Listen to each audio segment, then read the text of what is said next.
Welcome to our video for high leverage practice number 17, use flexible grouping. There are 22 high leverage practices for special education spread across 4 domains. Use flexible grouping is under the instruction domain. The source for content in this video is the HLP for Special Education book published by CEC and the Cedar Center, and a chapter by Larry Mahedi and his colleagues in the HLP for Inclusive Practices book published by CEC and Routledge. This video is split into 2 parts. In part 1, we provide an overview of using flexible grouping to support the needs of students with disabilities. In part 2, we provide examples of options for creating and using flexible grouping. Part 1, Rationale and Definitions. All teachers use groups as part of their instructional repertoire. Groups should be deployed with foresight and careful planning to address individual students' needs given the complexities of the curriculum. When group size and structure are carefully planned, flexible groups will often lead to improved learning gains. Effective teachers use flexible grouping of students intentionally to differentiate instruction, make instruction more intensive, and meet individual student needs. Groups can be flexibly used to accommodate learning needs, promote in-depth academic-related interactions, and teach students to work collaboratively through explicit instruction around development of interpersonal skills. A hallmark for creating effective groups is teachers making the decision to change grouping patterns depending on lesson goals and objectives, and may include homogeneous and/or heterogeneous small groups, pairs of students, whole class, or the need for individualized instruction as denoted by the IEP. These decisions should be driven by the intersection of data on student performance and the content of the lesson being taught.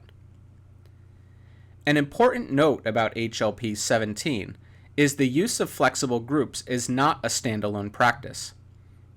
Simply using groups of various sizes and structures without regard for how instruction will be provided to the groups will not result in desired learning gains. Instead, use of this HLP should be applied alongside other high-leverage practices, such as number 13, adapt curriculum tasks and materials, number 20, provide intensive instruction, and number 9, teach social behaviors. Specific evidence-based practices should also be used. For example, a teacher would likely initially use explicit instruction to deliver instruction on a new vocabulary term during social studies to a heterogeneous grouping of students within the general education classroom. However, some students also need intensive instruction that would be delivered within smaller, homogeneous groups. The special education teacher might have responsibility for leading that intensive instruction within the smaller group.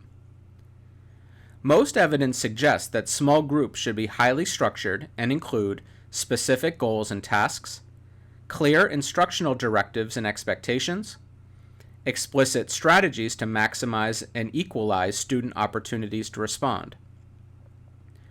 Students also need to be explicitly taught routines and expectations for working in groups of various sizes and purposes. As with all instructional practices, teachers must monitor student performance, provide positive and constructive feedback, and hold students accountable for their performance when they're working in groups. In sum, for Part 1, using flexible grouping is an HLP teachers can use in conjunction with other HLPs and evidence-based practices. The goal is to differentiate instruction, build students' interpersonal skills, and address individual student needs through intensive intervention. When arranging and working with students in groups, teachers should structure their teaching around specific learning goals and tasks, use clear instructional directives and expectations, and ensure the specific teaching approach that has been selected is a good match for student needs. Part 2. Key components of using flexible grouping. In Part 2, we highlight 3 key components of constructing and utilizing flexible grouping. These components are: 1. Groups should be highly structured and include clear directives. 2. Some groups should be homogeneous and others should be heterogeneous to provide relevant instruction that matches student needs and IEP goals. And 3. The use of flexible grouping does not occur in a vacuum. Teachers need to match specific HLPs and evidence-based practices to student needs, and then determine the appropriate group size and setting. Component 1. Groups should be highly structured and include clear directives. We as educators should not take for granted that students know how to act and function within groups of various sizes and structures. Therefore, regardless of whether a group comprises homogeneous or heterogeneously grouped students, effective teachers provide clear instructions, teach and review expectations and routines, and maximize time on task for learning. Using groups provides explicit and implicit opportunities for students to develop interpersonal skills. Students with disabilities are more likely to find success with academic or other tasks when expectations are clear and the teacher is deliberate and explicit about what the lesson is going to entail. In other words, the teacher who removes ambiguity from lessons and guides organized movements within and between groups is setting her students up for success. Regardless of the type of grouping, teachers should continually monitor group interactions, provide positive and corrective feedback, hold students accountable individually and collectively, and sustain group interactions through proximity and feedback.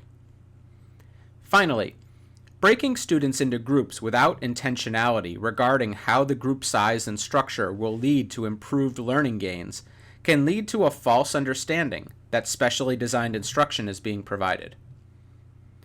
In the following clip, Ms. Bree Barnes provides an explicit advance organizer to her students prior to breaking into groups.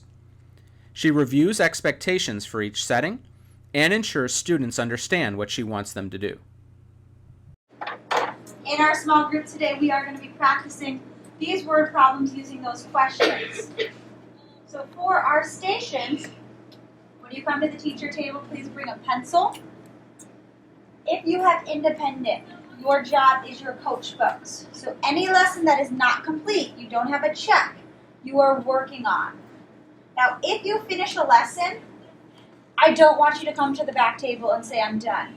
You just keep working through the entire station. What do you think you can do if you have a question? You're just stuck on something, you just can't figure it out. What's a good strategy that you might be able to use or do, Harper? Maybe look in your math notebook or your green folder, or maybe ask your neighbor. Quietly, Use those using a level resources. Yes, you can look in your math folder, you can look in your math notebook. You can quietly ask a neighbor. If last resort, no one can help you, put a little circle next to it. And then when I meet with you later, I can help you with that problem. So you are coach books when you are independent. Computer, we are on Dreambox. What do I expect when you are on Dreambox, Logan? Get lessons done without, so like say if you're on Dreambox, don't be like playing around because I was so on mine. Right, you're focused on the math, getting those lessons done. And then the only other new station is the challenge, and the challenge is the same one that your group worked on before. All right, we're going to begin in just a second. Show me using your hands what level voice you are going to use when you go to your first station. Joshua, can you let the class know what level you chose? 0. 0. Yes, so that's what I want to see when I say let's start. You are using a level 0. All right, friends, start station number 1. Component 2. Some groups should be homogeneous and others should be heterogeneous to provide an appropriate setting for the goals of the lesson. Homogeneous groups are used to provide focused, intensive instruction for students with common instructional strengths and needs. When planning for instruction for students in homogeneous settings, teachers should configure instruction to meet students' IEP goals and objectives. To configure homogeneous groups, teachers first identify a limited number of high-priority skills and concepts and form small groups of students with similar academic needs. Which students are selected should be guided by student performance on progress monitoring measures, the IEP, and other indicators of learning and skill. Teachers can then provide explicit instruction and other evidence-based practices to maximize student response opportunities, increase instructional feedback, and monitor student progress. To maximize instructional intensity, teachers should use smaller group sizes and/or allocate additional time to ensure student mastery. Groups of 1 to 3 students have been shown to be the most effective for delivering intensive instruction. Heterogeneous groups include students of varied knowledge and skill levels and can serve multiple instructional purposes. These kinds of instructional groups are sometimes called mixed ability. Teachers use small, heterogeneous groups to engage all students in grade-level content-related conversations, facilitate student thinking and communication skills, and improve interpersonal relationships among students with and without disabilities. To use heterogeneous groups effectively, teachers configure small or large groups who differ on demographic and/or academic-related variables. They then select tasks and materials that require collaboration, provide directives and clear expectations to promote productive and autonomous interactions, and embed strategies to maximize and equalize student response opportunities. For example, students in heterogeneous groups should have structured and reciprocal student roles. Throughout the time allotted for mathematics, Ms. Barnes cycles through each of her carefully constructed groups, providing different supports as relevant to students' specific needs. Students in groupings have varying responsibilities, but are always accountable and under the watchful eye of the teacher. Component 3. Use of flexible groups does not occur in a vacuum. Therefore, teachers need to match specific HLPs and evidence-based practices to student needs, and then determine the appropriate group size and setting. The HLPs are intended to be used in combination with one another, and also in conjunction with evidence-based practices. In fact, many HLPs are foundational to the implementation of evidence-based practices. HLP 17 Use Flexible Grouping is a prime example. For example, when using an evidence-based, scripted program for phonics instruction as part of a data-based individualization process, the teacher would conduct the instruction in a carefully constructed group of students with similar needs. A second example is teachers utilizing HLPs 11 through 13 to create short and long-term goals, systematically design instruction towards those goals, and identify and implement adaptations to help support students in learning the standards or curriculum. At each decision point, the special educator and colleagues consider various instructional settings and group sizes that are appropriate for delivering specially designed instruction. In sum, the decision to use flexible groups is made at macro and micro levels. In this final clip, Ms. Barnes welcomes a group with a fast review of expectations, and then begins an explicit review of word problems for an upcoming assessment. The clip demonstrates her seamless use of multiple HLPs and evidence-based practices, all occurring within an appropriate setting for individuals with disabilities and others who are struggling. Alrighty, friends. Ethan, can you come sit next to Kalia? Because I'm going to have you two be learning buddies. You two be learning buddies. So we are going to be practicing word problems just like we did on the Smart Board. These questions are going to be the kind of questions you're going to see tomorrow on your SOL. They might be single step, they might be multi-step. So we're going to ask ourselves 2 questions after we read it. Who can remind us of the first question that we're going to ask ourselves? Yeah, what do you notice? Do you notice 2 numbers or do you notice more than 2 numbers? What's the second question, Clea?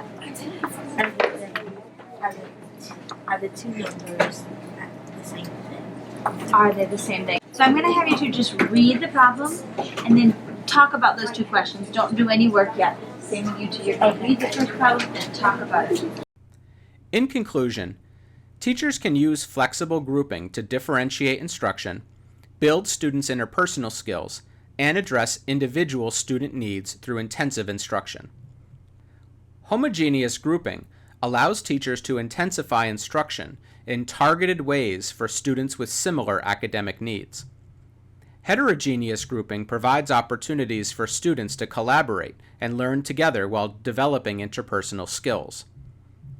When working with students in any type of group, teachers should address specific learning goals, provide clear instructional directives and expectations, and use strategies that will both hold students accountable and maximize their opportunities to respond and receive feedback. More information about using flexible grouping and its role in supporting the needs of students with and without disabilities can be found at www.highleveragepractices.org. Thanks for watching, and please continue using resources from this series on high leverage practices for special education.